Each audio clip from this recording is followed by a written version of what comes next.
I recently read his article about the Golden State Warriors losing the championship, but how it's not as big a deal to Joe Lacob, the owner, and Steve Kerr, the coach, because both of them suffer personal tragedies of their own. Like Joe Lacob's brother-in-law was killed while he was hiking Mount Kilimanjaro by a boulder. He was only 33. Yeah, he quit his job with him and his wife to travel the world, and he died right in front of his wife, the brother-in-law, not Joe Lacob. And then his wife had to hike down with that fact, and it took several days to hike back down. I mean, if anyone took it the hardest, it was probably the guy's wife. Yeah, and Steve Kerr, he had some back pain. Okay, he had some nerve irritation from like a botch of back surgery on the spinal cord. I'm not sure exactly what happened, but it really hurts. That's why he was out half of the season. And even when he could coach, he was coaching in pain.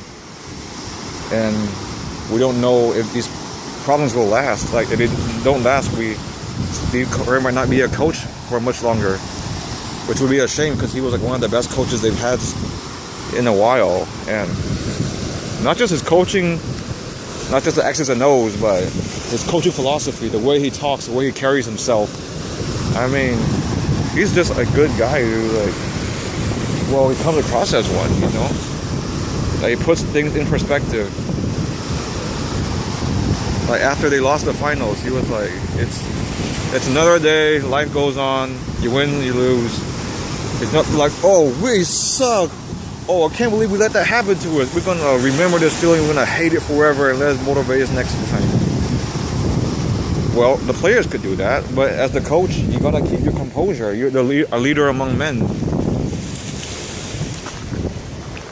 And it's a good thing they already won their first championship. When asked, would you rather have your health, or would you have wanted that second championship? Steve Kerr said, it's a no-brainer. I agree, because honestly, I hate being sick and being injured. It sucks. It's always on your mind. It hinders you from like everything your life has to do. I mean, everything that you can do in life. And that's why I sympathize for patients who have conditions, debilitating conditions. Some are caused on their own, or some they're born with, and some that can never change, you know? Some just take meds to alleviate the symptoms. The best you can teach is prevention. Like, sometimes you can't completely cure, sometimes you just ease it off. Like, you have like muscular atrophy, like your muscles are breaking down like super fast. Like, so no matter how much you work them, you break them down. Like, there might not be a magical cure to fix it. It might be genetic, it might be your body rejecting your muscles, but the best you could teach a patient is, oh, keep exercising, just keep building those muscles, keep doing it, keep doing it. Is that the cypress tree? I'm not sure. Let's go for a little stroll. Yeah, just whenever I get sick, I get a little fever, like the debilitating weakness in your body, like you're not at 100%. It's like being drunk or sleepy, you know? Like, you can't fully be you, you can't think straight, you can't talk right, you can't communicate and say the things you want, you can't focus. Uh-oh, there are people down there. Shouldn't disturb them. There's people everywhere, oh my god.